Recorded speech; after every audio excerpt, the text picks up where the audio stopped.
헐리우드 그 마블 영화 시리즈가 우리나라에 굉장히 많이 이렇게 개봉이 됐었습니다. 어벤져스, 특별히 어벤져스 시리즈는 굉장한 인기를 끌고 4편이 나왔는데 그 중에 3편이나 1,000만 이상의 관객을 동원할 정도로 인기를 끌었습니다. 거기 보면 다양한 이제 영웅 히어로들이 나와서 이제 악당들과 싸우는 그런 장면들이 나옵니다. 저도 이제 아이들과 함께 이제 가서 영화가 이렇게 개봉하면 보는데요. 참 재미있습니다. 그 다른 것도 이제 재밌지만 가장 좋은 점이 뭐냐면 항상 결말이 해피엔딩으로 끝난다라는 것입니다. 주인공은 선과 정의의 편에 서서 열심히 이렇게 싸우다가 때로는 궁지에 몰리고 굉장한 어려움과 고난을 당하기도 하지만 결국은 악당을 물리치고 승리를 합니다. 저는 이제 영화를 이렇게 보다가 저는 이제 보통 갑툭튀라고 하죠. 갑자기 막 툭 튀어나오는 그런 게 이제 많이 나오는데 저는 이제 굉장히 깜짝깜짝 놀랍니다. 아이들과 함께 영화관에서 숨을 죽이고 영화를 보다가 주인공이 굉장히 어려워지는 그런 상황이 되면 마음을 졸이며 보다가 그래도 마음 한켠에는 이런 생각이 있어요. 그래도 주인공은 절대 죽지 않을 거야 라는 생각을 가지고 영화를 봅니다. 영국의 유명한 판타지 소설 작가는 인간은 본능적으로 해피엔딩을 갈망하는 마음을 가지고 있다 이렇게 이야기를 했어요. 왜 그럴까요? 인간이 하나님의 형상으로 만들어졌기 때문에 그렇습니다. 하나님은 이 세상을 선하게 창조하셨습니다. 보시기에 좋았다고 말씀을 하셔요. 그러나 죄가 이 세상에 들어오고 하나님의 선한 계획이 이제 틀어지는 것처럼 보이고 교란되는 것처럼 보입니다. 그래서 많은 사람들이 이 세상에 있는 그 죄와 악의 현실들을 바라보면서 고개를 갸우뚱거리죠. 하나님이 살아계시다면 왜 이런 일이 있는가 의문을 던집니다. 자, 하나님은 결국 죄로 어그러진 이 세상을 바로잡으시고 하나님의 선한 계획을 성취하십니다. 그래서 예수님을 믿지 않는 사람이라 할지라도 마음속에는 최종적으로는 선이 이기기를 바랍니다.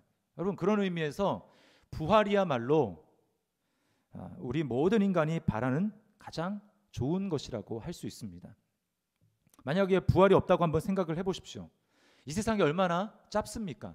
100년을 산다고 할지라도 결코 길다고 할 수가 없어요. 금방 지나가 버립니다. 그래서 이 세상에 무언가를 쌓고 성취를 하고 이것을 누리려고 하는데 이제 누리려고 하면 떠나가야 될 때가 우리에게 닥치는 것입니다. 여러분, 얼마나 허무합니까? 반대로 어떤 사람은 가난하게 힘들게 고통스럽게 때로는 억울한 일을 많이 당하면서 이 세상 가운데 살아갑니다. 근데 만약에 부활이 없고 죽으면 끝이다. 그렇게 한번 생각을 해보십시오. 얼마나 절망적입니까? 돌아가신 고 오카는 목사님이 그러시더라고요. 자기는 거짓말이라도 좋대요.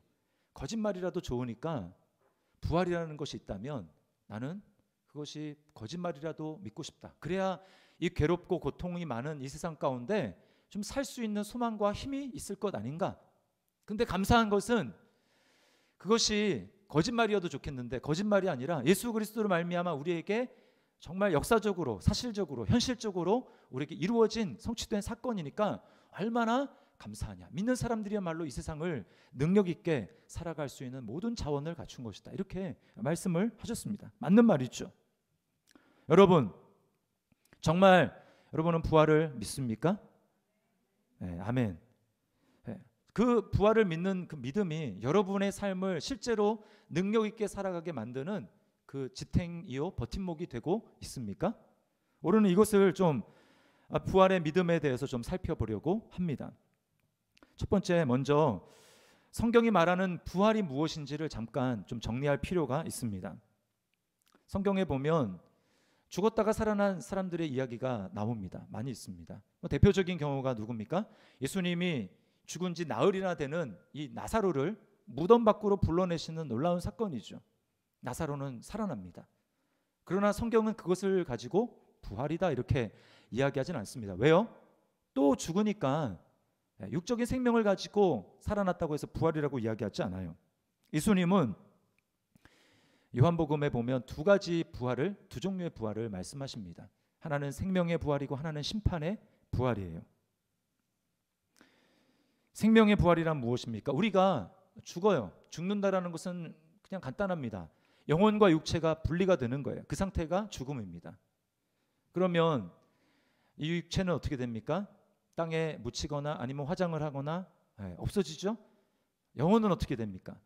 영혼은 이 땅에서 예수 그리스도를 생명으로 모시고 그렇게 믿는 사람은 낙원에 갑니다. 낙원에서 이 세상에서의 고통과 쉼을 하나님이 보상해 주시고 쉼을 누리죠. 반면에 예수님을 믿지 않는 사람들은 어떻게 됩니까? 생명이 없는 관계로 심판을 받아 영원한 불못, 지옥불에 떨어지게 되는 것입니다. 자, 그런데 이것은 과도기적인 상태예요. 언제까지 이 일이 계속되는가? 주님이 다시 오시는 재림의 때까지 그렇게 되는 것입니다. 영혼과 육체가 분리된 상태로 있는 거예요. 자, 주님이 다시 오실 때 이 땅에서 예수님을 믿어 낙원에 간 영혼들을 데리고 구름을 타고 이 땅에 오십니다. 자, 그때 어떤 일이 일어납니까? 먼저 데살로니가전서에 보면 나와요. 먼저 예수님을 믿고 죽은 사람들이 변화됩니다. 그들이 어떤 형태로 죽었던지 땅은 그들의 육체를 돌려주게 돼 있어요. 그들이 영혼과 육체가 결합합니다. 그러면서 예수님과 같은 모습으로 변모가 돼요. 동시에 이 땅에서 주님을 기다리며 믿음을 가지고 주님을 섬기며 살던 사람들은, 살아있는 사람들은 동시에 여기에 죽지 않는 몸을 덧입어 공중으로 끌어올려줍니다. 우리는 이걸 휴거라고 말을 하죠. 휴거. 그래서 주님과 함께 영원히 사는 거예요. 천국에서는 잔치가 벌어집니다. 어린 양의 혼인잔치가 벌어지고, 그리고 우리가 영원히 하나님의 영광을 보면서 주님과 함께 영원히 사는 거예요. 이게 뭐냐? 이게 바로 생명의 부활입니다. 자, 그렇지. 그런가 하면 예수님을 믿지 않는 사람들도 영혼과 육체가 결합을 해요. 왜? 심판의 부활을 해야 되니까. 육체가 부활합니다. 그러나 우리랑 달라요. 우리처럼 예수님과 같은 영광의 몸을 입는 것이 아니라, 비유가 적절할지 모르겠지만 영화 보면 뭐 좀비나 뭐 죽지 않는 그런 모습 나오지 않습니까? 그런 모습으로 그들도 부활을 해서 심판을 받아 지옥불에 떨어져 영원히 고통을 받는 것입니다. 이게 바로 심판의 부활이에요. 그러나 여러분, 성경에서 진정한 의미에서 부활은 생명의 부활, 예수님을 믿고 하나님과 함께 영원히 사는 것, 이것을 생명의 부활이라고 이야기를 합니다. 진짜 부활이라고 얘기를 해요. 그래서 요한계시록에 보면 부활은 딱 한 가지밖에 없어요. 첫 부활에 참여하는 자가 복이 있다. 생명의 부활, 이것을 첫 부활이라고 얘기합니다. 그리고 믿지 않는 사람들이 하는 그런 부활, 고통받기 위해서 부활하는 것, 몸과 영혼이 결합하는 것, 그것을 가지고 뭐라고 하느냐? 둘째 사망의 해다, 이렇게 이야기를 합니다. 그것은 부활이라고 얘기하지 않아요.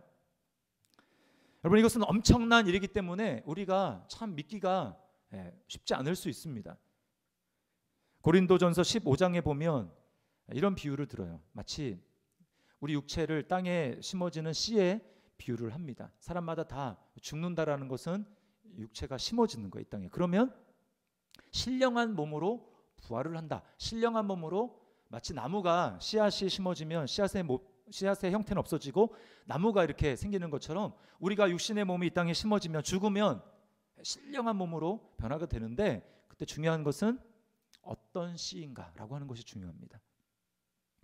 계란을 한번 생각을 해보십시오. 원래 부활절에는 계란을 이렇게 나눠주지 않습니까? 계란의 종류는 두 가지가 있어요. 유정란과 무정란이 있습니다. 무정란은 아무리 따뜻하게 조건을 갖추어도 절대로 병아리가 될 수 없어요. 그 안에 생명이 없기 때문입니다. 그러나 유정란은 따뜻한 그런 온도로 이렇게 품어주면 거기서 생명이 나와요. 병아리가 태어납니다.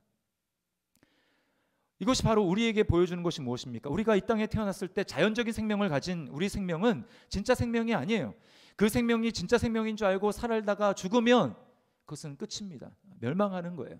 그러나 하나님이 우리에게 은혜를 주셔서 우리가 어느 날 예수 그리스도의 진정한 생명, 하나님의 생명이 우리 안에 들어가게 되면 우리는 마치 유정란이 이제 병아리가 되는 것처럼 죽었을 때 우리에게 참 생명이 드러나고 우리가 예수님과 같이 변모된 모습으로 부활의 생명을 누리게 되는 것입니다. 구약에서 선지자들은 이 부활을 바라보고 예언을 했어요. 대표적인 경우가 다윗입니다. 성령의 감동함을 받은 다윗이 시편에서 얘기하는데, 베드로가 그 시편의 말씀을 인용해서 이렇게 말씀을 했어요. 사도행전 2장 27절 말씀입니다. 이는 내 영혼을 음부에 버리지 아니하시며 주의 거룩한 자로 썩음을 당하지 않게 하실 것이미로다. 네. 뿐만 아니라 예수님은 살아계실 때 제자들에게 부활하실 것에 대해서 굉장히 많은 말씀을 하셨습니다.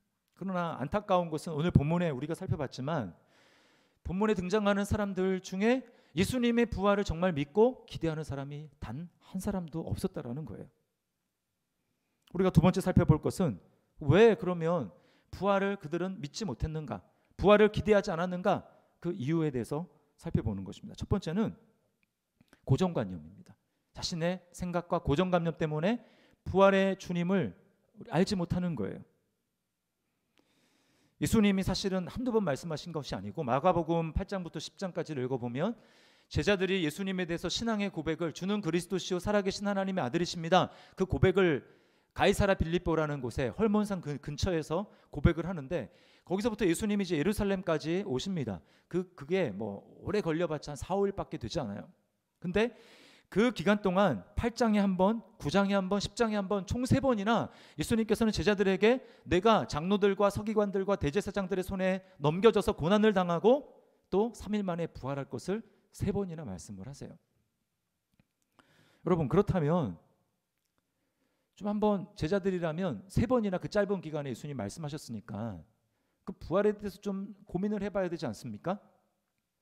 예수님이 겟세마네 동산에서 기도하시다가 유다와 그 무리들에 의해서 잡혀가십니다. 그리고 이제 그때부터 고난과 고초를 당하시지 않습니까? 그러면 주님이 하신 말씀을 떠올려야 돼요. 아, 주님이 지금 예언하신 대로, 말씀하신 대로 고난을 당하시는구나. 이제 주님의 말씀한 대로 이제 좀 지나면 주님은 돌아가시겠네. 이거를 생각을 해야죠. 그리고 십자가에 달리신 그 주님을 보면서 주님이 말씀하신 대로 죽으셨으니까 이제 남은 것은 부활밖에 없네. 주님이 부활하시겠네. 3일 만에 부활하신다고 하셨으니까 우리는 그 부활을 기다려야 되지. 여러분, 다는 아니라 할지라도 몇 명 제자들 중에서는 그런 생각을 좀 해봐야 되는 것 아닙니까? 근데 단 한 사람도 없어요. 부활하실 것을 정말 기대했다면 왜 향품을 가지고 갑니까? 그건 장사 지낼 때 필요한 건데. 막달라 마리아는 황품을 가지고 가면 안 되죠. 그냥 향품을 가지고 갔어요. 기대하지 않았다라는 것입니다. 또 제자들은 어떻습니까? 예수님이 정말 부활하실 것을 믿었다면 예루살렘에 있으면 안 됩니다. 주님은 내가 부활하셔서 너희보다 먼저 갈릴리로 갈 것이다. 그렇다면 적어도 무덤 앞에서 주님이 마치 뭐 감옥에 출소한 사람이 나오면 그 출소한 사람 날짜에 맞춰가지고 맞이하지 않습니까? 그 무덤 앞에서 기다리든지 아니면 갈릴리로 가서 기다리든지 해야 되는데 단 한 사람도 없어요.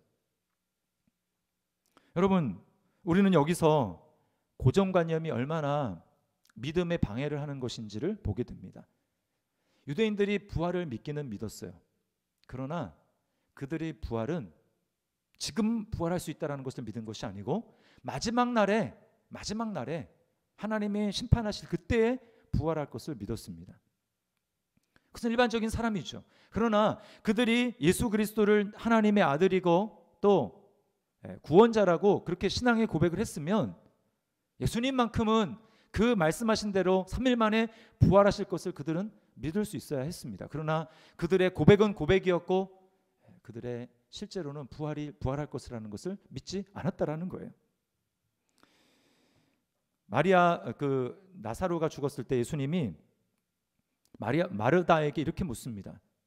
너의 오라버니가 살아날 것이다. 그랬더니 뭐라고 얘기하냐면 마지막 날에는 살아날 줄을 제가 압니다. 이렇게 이야기를 한 거예요. 여러분, 이것이 그들이 뿌리 깊게 가지고 있었던 고정관념이라는 것입니다. 지금은 아니라는 거죠.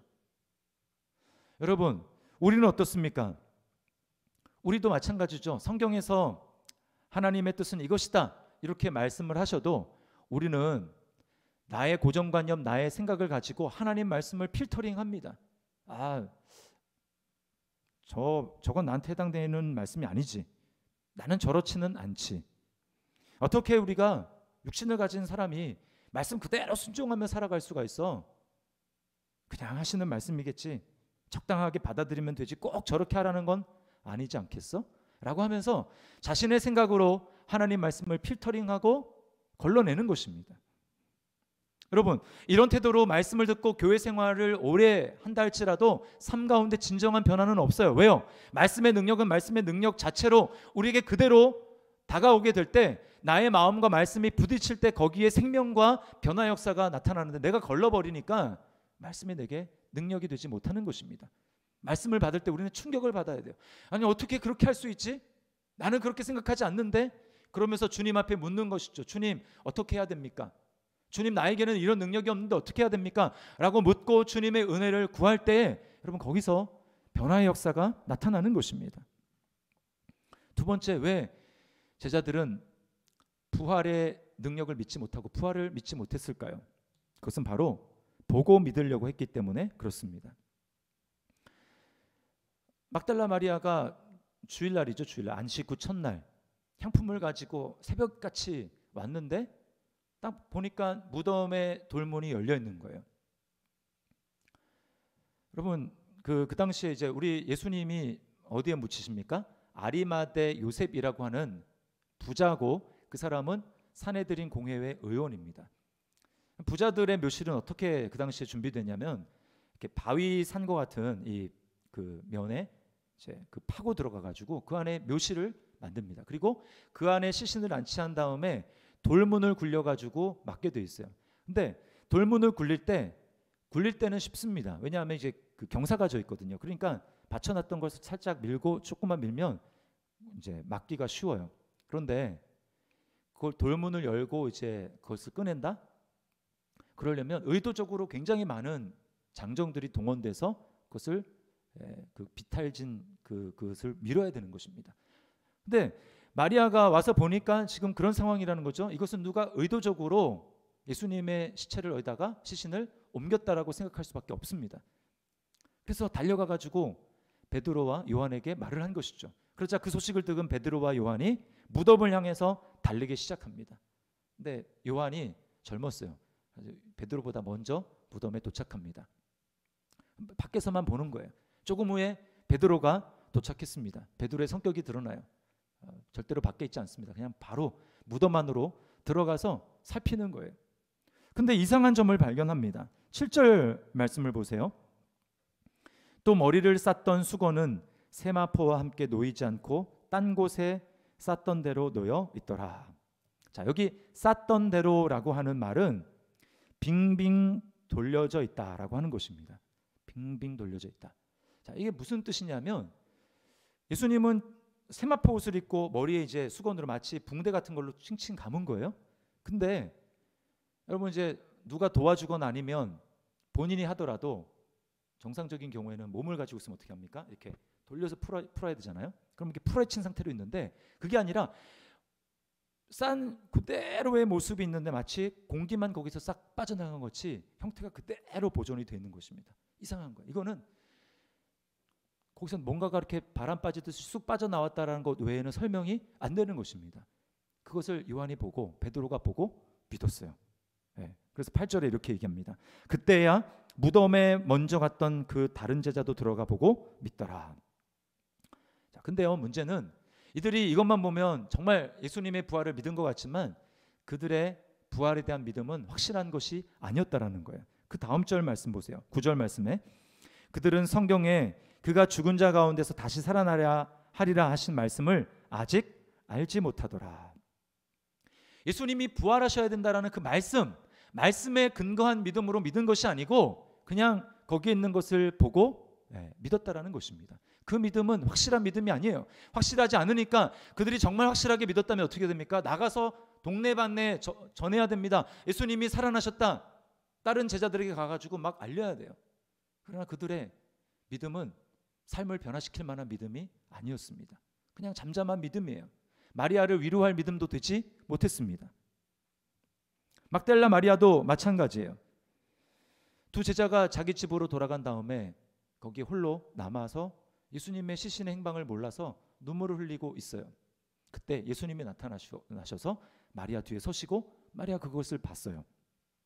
14절 말씀입니다.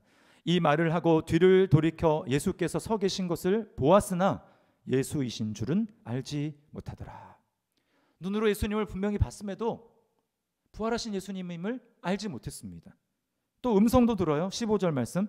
예수께서 이르시되 여자여 어찌하여 울며 누구를 찾느냐 하시니 마리아는 그가 동산지기인 줄 알고 이르되 주여 당신이 옮겼거든 어디 두었는지 내게 이루소서. 그리하면 내가 가져가리이다.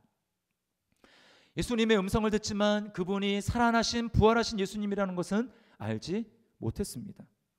여러분, 이 모습 속에서 제자들과 이 마리아의 모습 속에서 무엇을 깨닫습니까? 본 것을 가지고는 우리가 확실한 부활에 대한 믿음을 가질 수 없다라는 거예요. 알 수 없다라는 것입니다.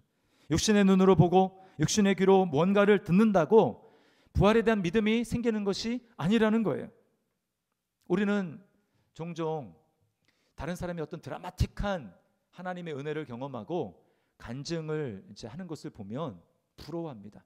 아, 나도 저 사람처럼 그런 하나님의 좀 기적을 경험해 보면 좋겠는데, 하나님이 환상을 좀 보여주셔서 천국과 지옥도 좀 보고 그러면 내가 지금부터 주님을 더 잘 믿을 수 있지 않을까? 믿음이 막 생기지 않을까? 주님이 내 귀에다가 내가 알아들을 수 있게 누구야? 라고 이렇게 음성을 들려주시면 내가 주님을 정말 믿을 수 있지 않을까? 라는 생각을 합니다. 여러분, 그러나 그것은 착각이에요. 기적을 본 것으로 따지면 출애굽한 이스라엘 백성들보다 많이 본 사람들이 없어요. 그들은 10가지 재앙을 통해 하나님의 기적을 봤습니다. 홍해가 눈앞에서 갈라지는 것을 봤고 다시 합쳐지는 것을 봤어요. 그리고 만나를 내리시는 것을 매일매일 봤습니다. 광야에 물이 전혀 없는 곳에서 반석에서 막 물이 광처럼 콸콸콸 흘러져 나오는 것을 봤어요. 그러나 그들이 하나님을 정말 믿었습니까? 히브리서에 보면 그렇지 않아요. 그들이 믿지 않는 악한 마음을 품었다, 악심을 품었다라고 이야기를 합니다. 즉 보는 것으로만 따지면 그들은 엄청난 믿음의 수준을 이루어야 되는데 결국은 믿지 못해서 그 광야에서 엎드러져 죽는 일이 벌어진 것이죠. 신약시대 유대인들은 어땠습니까? 엄청난 주님의 기적을 봤어요. 그럼에도 그들은 예수님을 믿지 않았습니다. 결국 십자가에 못 박았어요. 여러분, 뭘 보여주는 것입니까? 우리가 눈으로 본다고 해서 어떤 눈에 보이는 그런 증거를 가졌다고 해서 예수님을, 부활하신 주님을 알 수 있는 것이 아니라는 것입니다.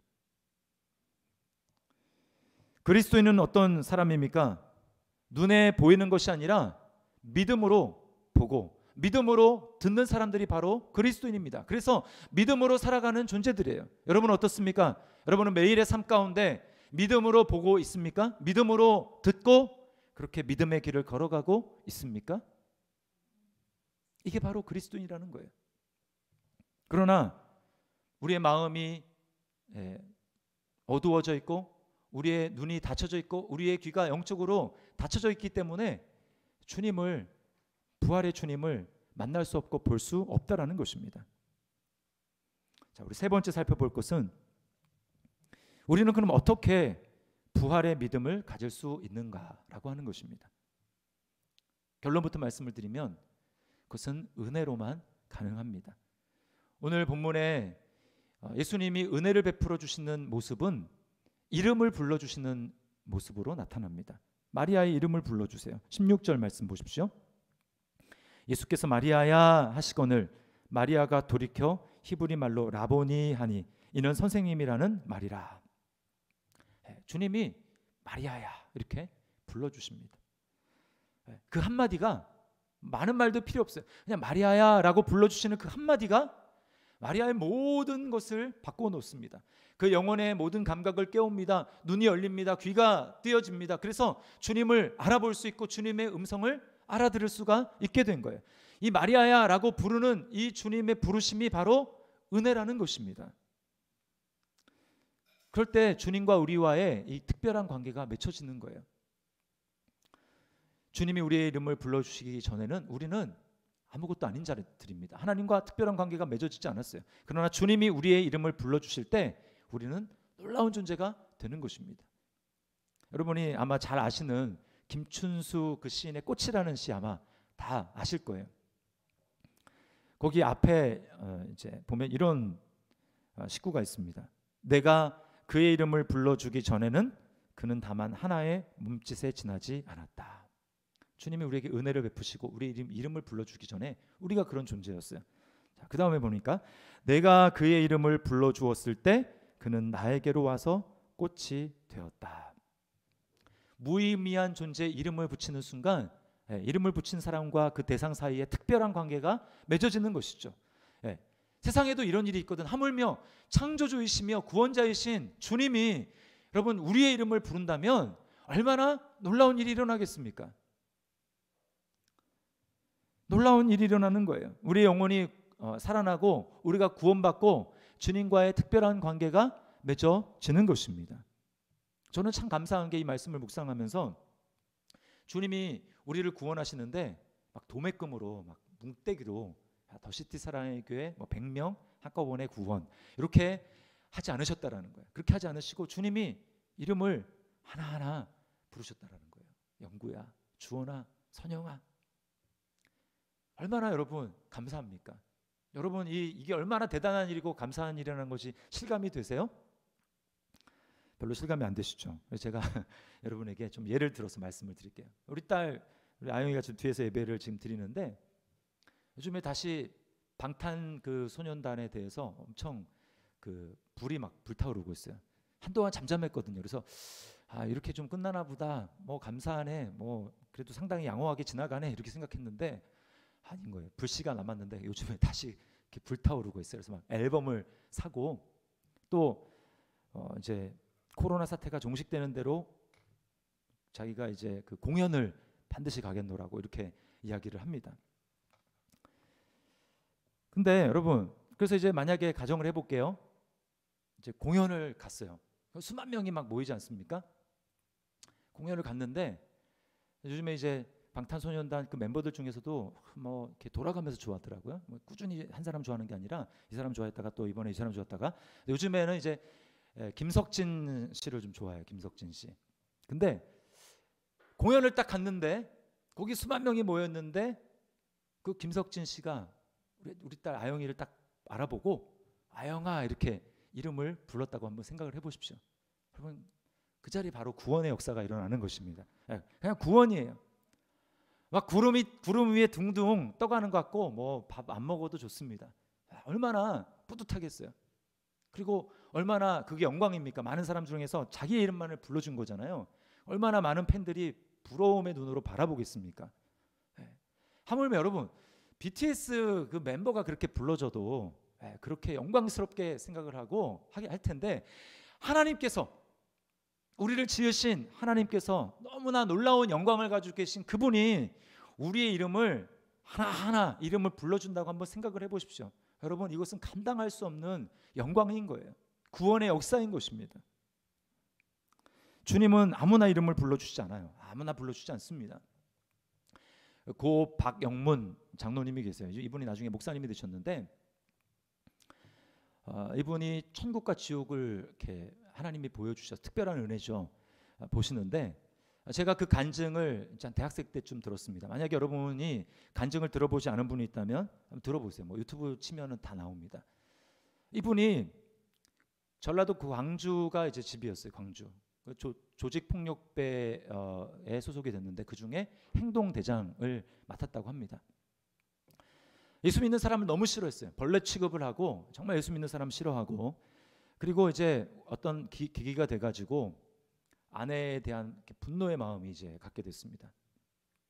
아내뿐만 아니라 이제 그 처가까지 다 죽이려고 마음속에 작정을 하고 친밀한 계획을 세웠어요. 그리고 이제 내일 그 계획을 실행하는 날입니다. 오늘 밤이에요, 밤. 밤 그 열차를 타고 서울에 올라가서 이제 내일 새벽이면 그 범행을 저지르려고 계획을 하고 있는데 열차 마지막 시간 한 시간을 남겨놓고 하나님이 그 영혼을 찾아가신 것입니다. 특별한 은혜죠. 영혼을 찾아갔어요. 갑자기 자기 방이 환하게 밝아지고 그리고 어딘선가 음성이 들려오는데 아주 크고 어미하시고 두려운 그 음성이 들리더라는 것입니다. 뭐라고 그 장로님을 불렀겠습니까? 하나님이 그 음성이 영문아 이렇게 불렀을까요? 아니에요. 그렇게 부른 것이 아니고 여봐라 이렇게 불렀다라는 것입니다. 여봐라. 왜 여봐라라고 불렀을까요? 그때 예수님을 믿지 않은 거예요. 예수님을 믿지 않고 그 마음속에 분노와 살의가 가득해서 사람을 죽이려고 하는 하나님 앞에서 심판받아 죽어 마땅한 그 영혼으로 상태로 있었을 때 하나님을 만났기 때문에 하나님이 그 영혼을 향해서 여봐라 이렇게 불렀다라는 것입니다. 그러나 여러분, 저와 여러분은 어떻습니까? 우리는 본질적으로 사실 그 장로님과 다를 바가 없죠. 하나님이 우리를 여봐라 불러야 되는데 우리를 그렇게 부르지 않으시고 내가 예수님을 믿었다라는 이유로, 하나님의 아들을 내 마음 가운데 구원자로 받아들였다는 이유로 하나님께서는 저와 여러분을 향해서 어떻게 부르십니까? 이름을 불러주시는 거예요. 유나, 이름을 불러주시는 것입니다. 여러분, 얼마나 감사합니까? 얼마나 감격스럽습니까? 주님이 우리의 이름을 불러주시면 그냥 이름 불러주는 것으로 끝나는 게 아니라 놀라운 관계가 맺혀지는 것입니다. 17절 하반절 말씀을 보세요. 너는 내 형제들에게 가서 이르되 내가 내 아버지 곧 너희 아버지 내 하나님 곧 너희 하나님께로 올라간다 하라 하시니. 잘 보십시오. 사실은 자격이 없는 자들 아닙니까? 제자들 아직 부활하시고 제자들을 주님이 아직 대면하지 못했어요. 근데 마리아에게 가가지고 뭐라고 얘기합니까? 배신자들, 쓸모없는 자들, 의리 없는 자들 이렇게 얘기하지 않으시고 내 형제들, 주님을 버리고 도망간 그 제자들을 향해서 내 형제들 이렇게 말씀합니다. 그리고 뭐라고 해요?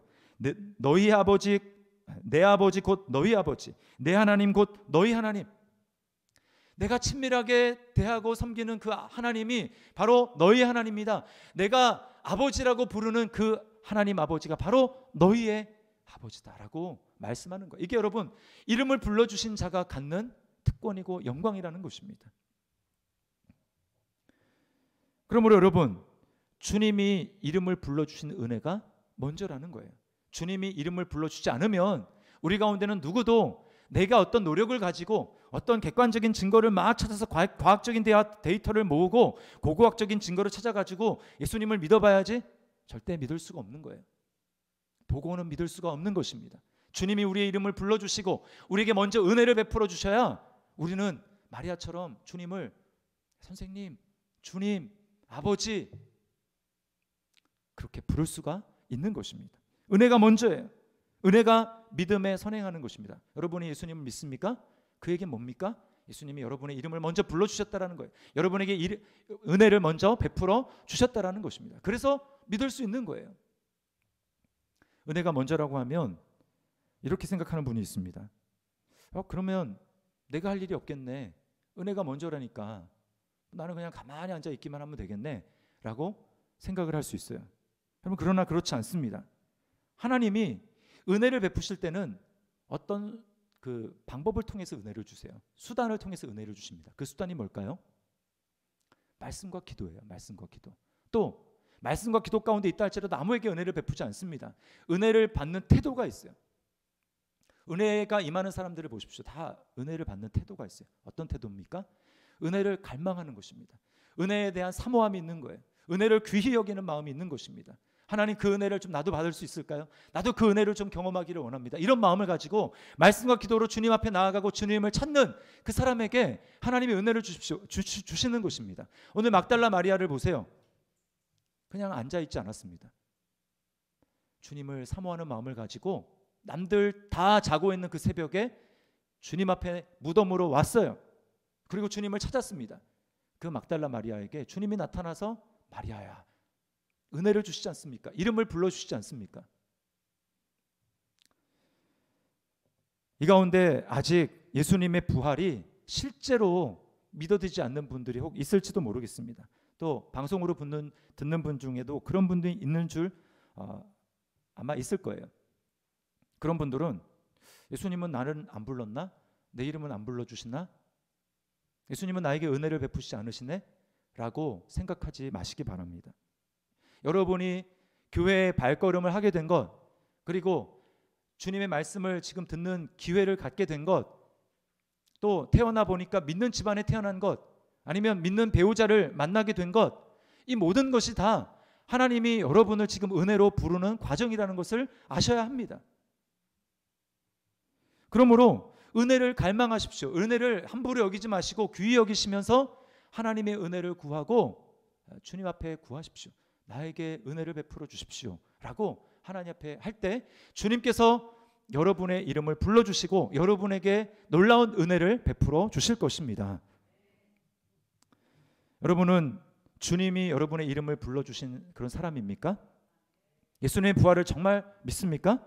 여러분, 그렇다면 우리는 어떤 삶을 살아야 하겠습니까? 주님이 내 이름을 불러주셨어. 주님이 나에게 놀라운 은혜를 주셨어. 그렇다면 우리가 어떻게 살아가야 될까요? 오직 예수님 한 분만을 소망과 기쁨의 대상으로 삼아야 하는 것입니다. 여러분, 마음 가운데 어떤 일로 상실감에 계속 우울해 있습니까?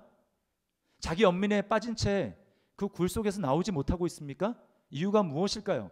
입으로는 내가 예수님을 나의 소망이고 나의 기쁨으로 삼는다고 했지만 실제로는 예수님이 아닌 다른 것을 내 마음의 기쁨과 소망으로 삼았기 때문에 지금 기쁨이 아니라, 소망이 아니라 지금 우울함 가운데 있고 상실의 고통 가운데 있다라는 것입니다.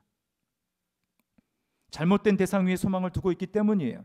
반석이 아니라 모래 위에 나의 삶을 건축하고 있기 때문에 그런 것입니다. 진짜 부활하신 주님을 나의 소망으로 삼는다면 잠깐은 그 환경 때문에 고통하고 또 우울해할 수 있지만 금방 돌이킬 수 있는 거예요. 환경 때문에 절대 근간이 막 흔들려 버리는 일이 생기지 않는다라는 것입니다. 헨리 마틴이라는 선교사가 있어요. 굉장히 똑똑한 사람입니다. 케임브리지 대학의 장학생이었어요. 근데 어느 날 예배를 드리는 중에 강한 주님으로부터의 소명을 받습니다. 선교사로, 인도의 선교사로 주님이 자신을 부른다라는 것을 알았어요. 고심 끝에 헌신을 합니다. 짧은 시간에 얼마나 집중력을 가지고 하나님 앞에 헌신했는지, 그가 선교사로 있는 기간이 얼마 되지 않았는데 힌두어, 페르시아어, 아랍어 이렇게 3개 국어로 신약 성경을 번역했어요. 그리고는 31세에 전염병에 걸려서 죽습니다. 그 사람이 죽기 전에 일주일 전에 일기에 이런 기록을 남겼어요. 잘 들어보세요. 과수원에 앉아 감미로운 위로와 평안을 누리며 나의 하나님에 대해 생각했다.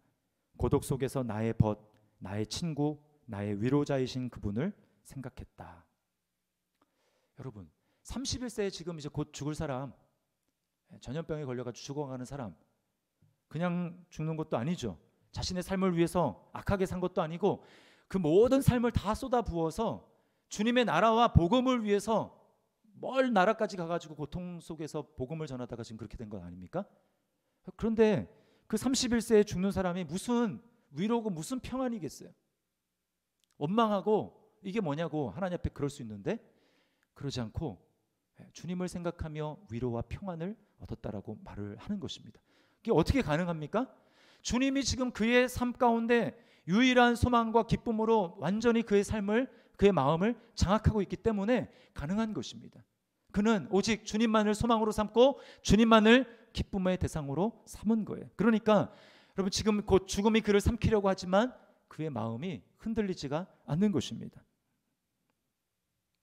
여러분, 부활의 믿음은 그냥 죽으면 천국까지 그 소망이 있지 나에게는, 그냥 그런 것으로 끝나는 것이 아닙니다. 정말 부활의 주님을 내 마음속에 소망으로 삼고 그분을 나의 든든한 반석이요 기쁨으로 삼는다면 그 소망은 현재 삶의 능력을 발휘하게 돼 있어요. 내 현재 삶이 그것 때문에 달라지는 것입니다. 존 파이퍼 목사님이 지금 요즘에 코로나19로 사람들이 이제 고통하고 있으니까 책을 이제 쓰셨어요. 코로나와 그리스도 책을 썼는데 그 책에 보면 이 존 파이퍼 목사님이 예수님만을 나의 반석으로 삼는다라고 말을 하면서 이런 이야기를 하셨어요. 내가 말하는 반석은 예수님입니다. 그리스도. 지금 나의 발을 받쳐주고 있다. 내가 이렇게 말할 수 있는 이유는 무덤 저편의 소망이 곧 현재의 소망이기 때문이다. 소망의 목적은 미래에 있고 소망의 경험은 현재에 있는 것이다. 그리고 현재의 경험은 능력이다. 여러분, 예수님이 부활의 소망으로 내 마음 가운데 자리 잡고 내가 그 주님을 믿는다면, 소망으로 삼는다면 그냥 나는 죽고 천국 갈 거야, 죽어서 천국 갈 거야, 막연한 그런 정도의 삶이 아닙니다. 그 소망은 바로 내 삶의 현재를 바꾸는 능력이 되는 거예요. 현재 어떤 삶이라 할지라도 내 삶은 흔들리지 않고 그 소망 때문에 현재를 넉넉히 이겨낼 수 있는 능력이 되는 것입니다. 여러분, 주님은 부활하셨습니다. 죄를 소멸하시고 주님께서는 죽음을 끝내셨어요. 여러분, 주님이 여러분의 이름을 불러주셨습니까? 그렇다면 여러분, 우리는 그 주님만을 나의 소망으로 삼고 오늘 하루를 능력 있게 살아갈 수 있는 줄 믿습니다. 소망으로 주님을 내 마음 가운데 삼고 주님의 부활을 정말 믿기 때문에 삶 가운데 부활을 소망으로 삼고 승리하는 저와 여러분의 삶이 될 수 있기를 주님의 이름으로 축원합니다. 우리 말씀을 기억하면서 이 시간 예수 열방의 소망 이 찬양을 우리 하나님 앞에 드리도록 하겠습니다.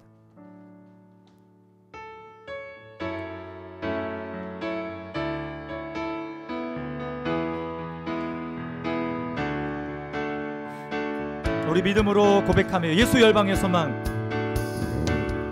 예수 열방의 소망, 예수 우리의 위로자, 주는 온 땅의 영원한 소망, 예수 어둠 속의 빛, 예수 변함없는 진리, 주는 온 땅의 빛이 되시네.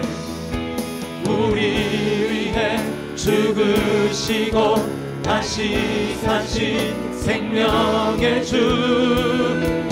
주님만이 소망이요 변함없는 반석이라, 주님만이 온 세상을 비추시네. 아멘. 또 죽음에서 부활하신 우리 구주 평강의 왕, 주를 믿는 모든 자의 소망 되신 주를 믿네. 다시 한번 처음부터 고백하며 예수 열방의 소망 되십니다. 예수 열방의 소망, 예수 우리의 위로자, 주는 온 땅의 영원한 소망, 예수 어둠 속의 빛, 예수 변함없는 진리, 주는 온 땅의 빛이 돼 우리 위해 죽으시고 우리 위해 죽으시고 다시 사신 생명의 주님만이 소망이요 변함없는 반석이라, 주님만이 온 세상을 비추시네. 또 죽음에서 부활하신 우리 구주 평강의 왕, 주를 믿는 모든 자의 소망 되신 주를 믿네.